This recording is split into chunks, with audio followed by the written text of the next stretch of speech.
Bismillahirrahmanirrahim. Assalamualaikum warahmatullahi wabarakatuh. Waalaikumsalam Waalaikumsalam warahmatullahi warahmatullahi wabarakatuh. Good evening, everyone. First, let us introduce ourselves. My name is Bagus Harafi, and this is Natalia. Say hi, Natalia. This is Bimo. Say hi, Bimo. Hai. And this is Oni. Say hi, Oni. Halo. And this is Wahyu. Say hi, Wahyu. Halo. And today we wanna talk about political dynamics in Southeast Asia.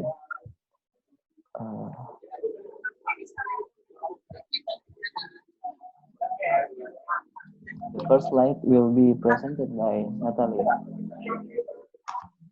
Our first part display a map of the Southeast Asia region. As we know, the Southeast Asia region covers 11 countries in the world, namely Indonesia, Singapore, Malaysia, Brunei Darussalam, Cambodia, Vietnam, Laos, Thailand, Myanmar, the Philippines, and Timor-Leste. The 10 countries entered ASEAN except Timor-Leste, because to become an ASEAN member, there were conditions that needed to be met. Timor-Leste in the Southeast Asia region does not automatically become member. The second part explains Southeast Asia and the politics of vulnerability. The economic and political crises that get Southeast Asia in the past few years give evidence to the world how difficult it is to maintain sustainable development in the region. The fact is that this modern Southeast Asia, whether it is an independent state or a colony, is actually very vulnerable to external, political, or economic action from powerful countries. This material will discuss the economic basis and political consequence of vulnerability and fragility previously mentioned, both at the domestic and regional level. The next section will be explained by Bimo. Okay, so the next topic is about Southeast Asia in the historical context. Different ethnic and religious is become characterized of Southeast Asia, present a major initial challenge to national and regional coherence. Like we all know from history, most of country in ASEAN is colonization of European countries, so the culture from the other got mixed with indigenous culture, merging most of Southeast Asia into increasingly powerful global capitalist system in process that fundamentally changed existing social structure, gave economic control to colonial force. The next topic is freedom challenge.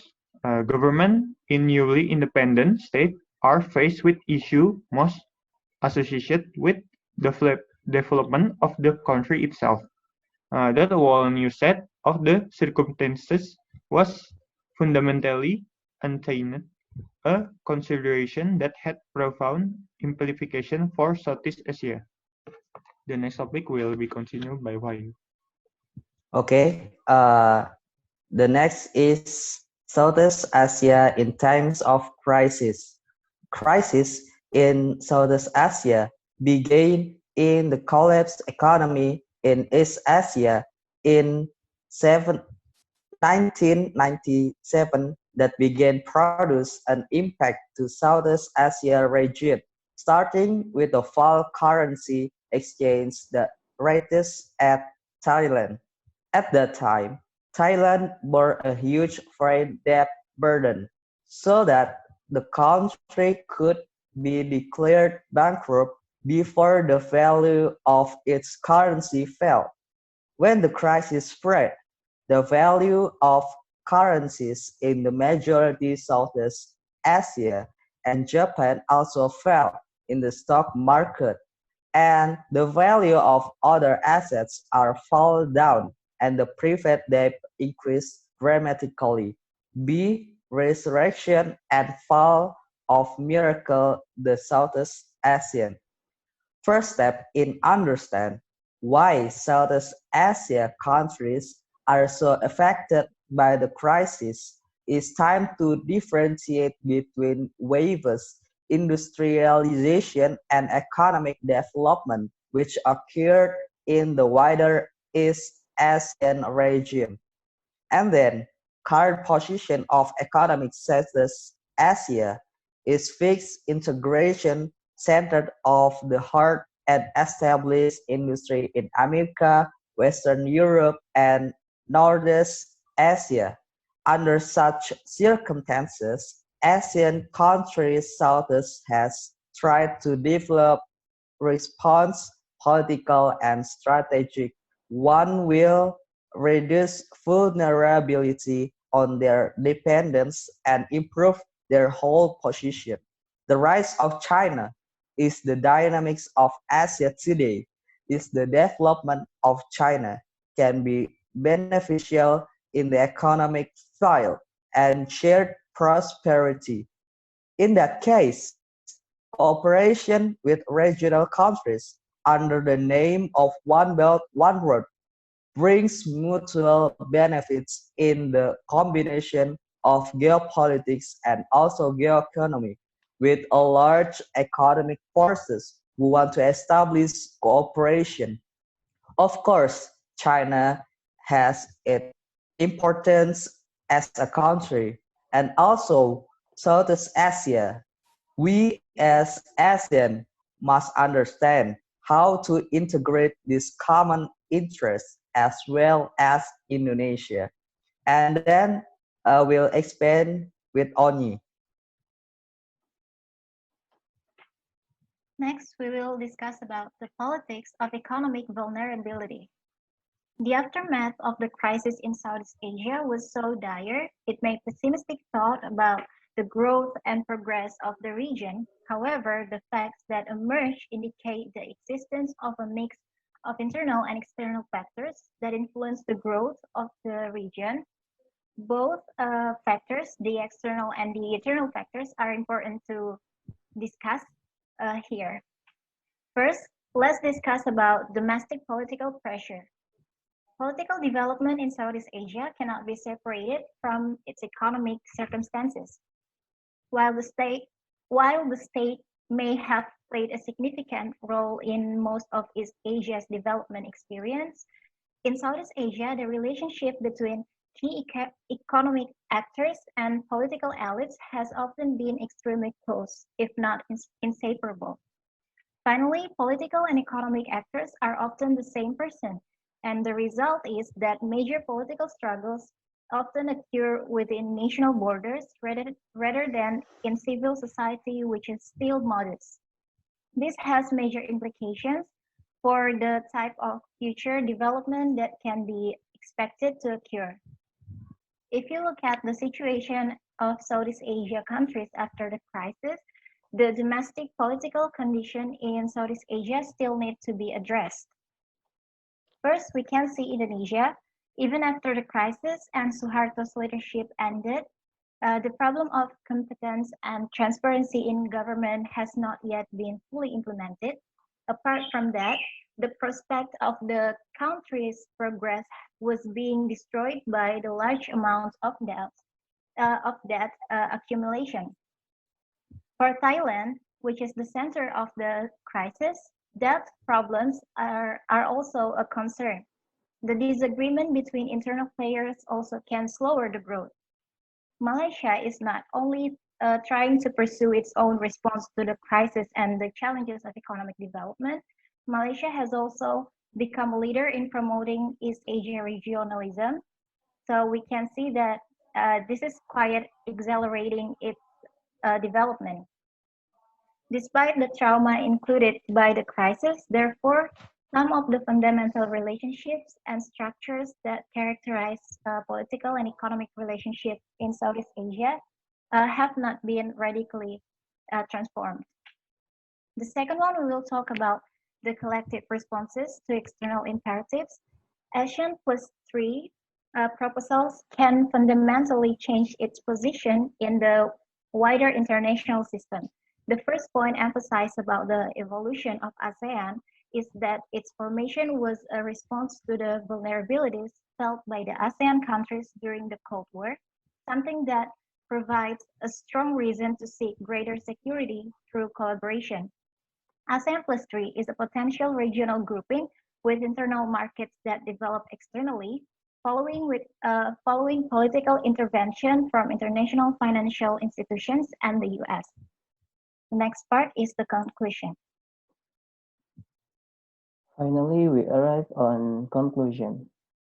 The conclusion is, so far Southeast Asia is still unable to determine its own destiny. Their identity, economic structure, and social formation are still strongly influenced by external forces. With the survival of ASEAN so far, it shows that there is the desire to maintain solidarity and face challenges in the region together. If this is maintained and developed into the ASEAN plus 3 group, it will form a more significant regional unity, and Southeast Asia can possess an important position in international politics, regardless of the advantage or disadvantage of the less powerful countries in the region. And next, we have a video from you, and this is Southeast Asia is an incredibly important region in the world. It's been a very economically dynamic region and has a tremendous potential for growth in the future, which matters a lot to American businesses. But it also lies geographically at the heart of the Indo-Pacific. And it really has become, in many ways, the fulcrum of competition between the United States and China, both of which are seeking to gain influence in the region. Power within Southeast Asia and ASEAN is quite dispersed, but Thailand and Indonesia remain the two heavyweights. And they both, have gone through elections in the recent weeks. Official results are yet to be determined, but I think they paint two different pictures in terms of where the region is going. Thailand went to the polls after almost 5 years of being under military rule after a coup d'etat by a military government in May of 2014. But the military regime has put in place a number of guardrails to make sure that the popular vote is not reflected in the electoral outcomes, that the military retains real prerogatives going forward. While Prime Minister Prayut will almost certainly continue on as Prime Minister in Thailand, this time around he's going to have to be a real politician.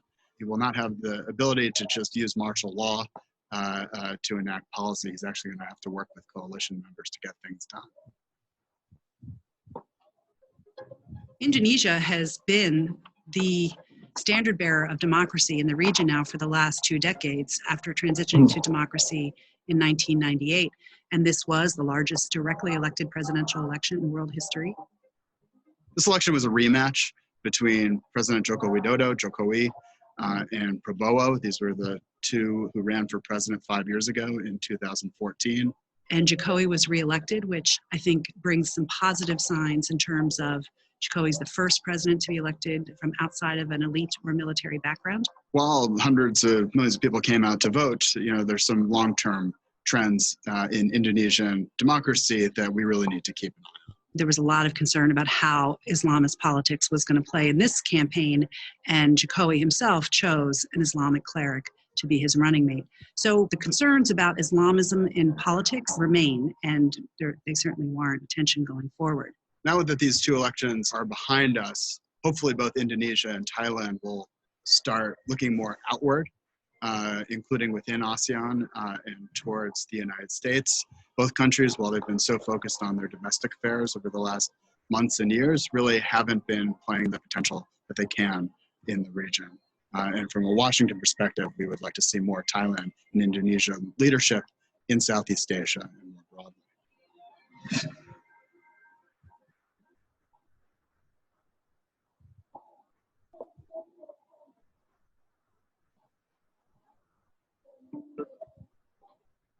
Yeah. If you have questions, please ask on the WhatsApp group on next week.